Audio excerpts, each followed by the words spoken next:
Le mardi 3 avril 2018 à 9h30, le premier patient pris en charge au sein de l'unité de chirurgie ambulatoire multidisciplinaire de la Pitié-Salpêtrière entrait en salle de réveil. Un premier patient et une première intervention, marquant la mise en service de cette toute nouvelle unité dédiée, conçue pour offrir aux équipes chirurgicales et anesthésiques des conditions optimales d'exercice et permettre d'accélérer la bascule ambulatoire dans le groupe hospitalier.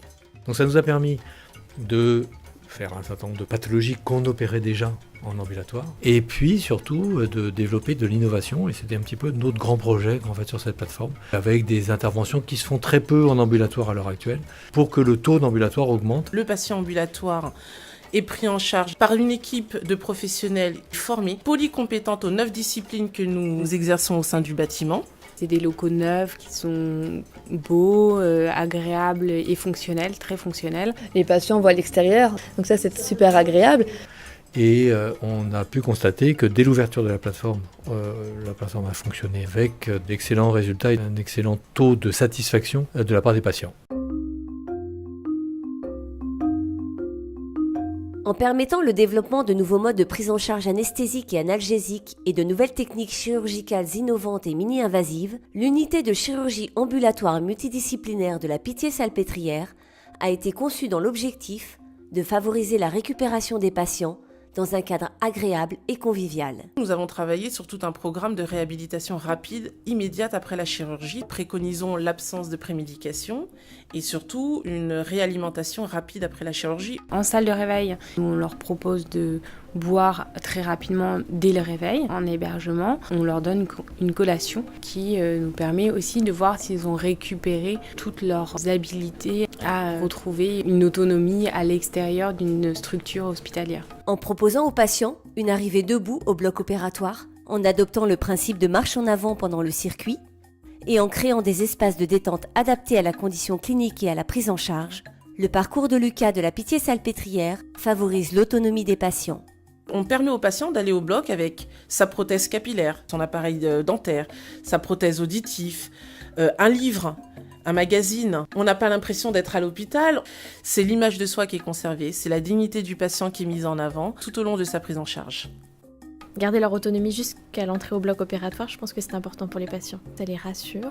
Autonome, mais toujours accompagné. Tout ça permet de diminuer également le nombre de complications périopératoires, de remettre les patients en marche en toute sécurité puisqu'ils sont encadrés par du personnel soignant. Les équipes soignantes, notamment complétées par des infirmiers de coordination, programmateurs et régulateurs, veillent particulièrement à la fluidité du parcours de chaque patient, de leur accueil à leur sortie et jusqu'à leur retour à domicile. En amont, il y a ces infirmières de coordination qui sont dans les services et qui planifient tout le parcours du patient avant. C'est rassurant pour les patients en fait, d'avoir une personne référente qui peuvent joindre à tout moment ou répondre aux questions. Nous occupons de la programmation des blocs opératoires pour s'assurer d'optimisation de l'utilisation des salles et en même temps meilleure prise en charge pour les patients de façon à ce qu'ils n'arrivent ni trop tôt ni trop tard pour la prise en charge. Notre objectif, c'est qu'il n'y ait pas de retard au niveau des programmes opératoires, que ce soit un parcours fluide, sans attente, sans embûches, et que pour les patients, ce soit un séjour agréable. Donc on essaye de réduire au minimum et de faire aussi que les gens n'aient pas l'impression d'attendre trop au même endroit.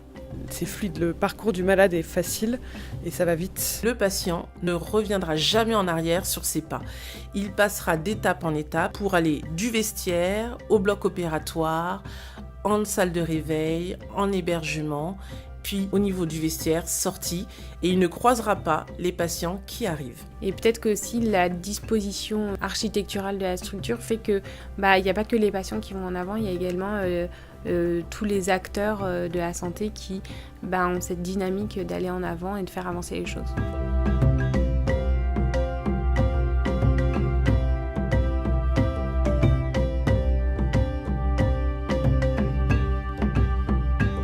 Les équipes de l'unité de chirurgie ambulatoire multidisciplinaire, les équipes des 9 spécialités chirurgicales et les équipes du département d'anesthésie-réanimation de la Pitié-Salpêtrière ont pour objectif de réaliser à terme 5500 actes opératoires ambulatoires par an. Il y a le confort du patient, bien évidemment, mais il y a aussi la sécurité. Et cette sécurité peut être assurée par des structures dédiées, comme celle dans laquelle on est. On veut poursuivre bien sûr cette excellence dans cette prise en charge ambulatoire. Il y a d'autres chirurgies qui vont être faisables, les tumeurs rénales, de la chirurgie hépatique ou aussi de la thyroïdectomie. Les thyroïdectomies, on le sait, sont quand même exposées à des risques spécifiques. On ne pouvait pas le concevoir tant qu'on n'avait pas de structure dédiée. Maintenant, on peut largement le concevoir et donc on va débuter ce type de chirurgie parce que les patients seront en sécurité dans la structure, surveillés par des gens qui auront été formés pour ça et qui rentreront chez eux lorsqu'on sera sûr qu'il n'y aura pas de problème post-opératoire. Il y aura de l'innovation qui va être totalement unique, de la chirurgie robotique des tumeurs rénales. Donc ça a commencé à se faire à la Pitié, mais dans nos anciens blocs opératoires.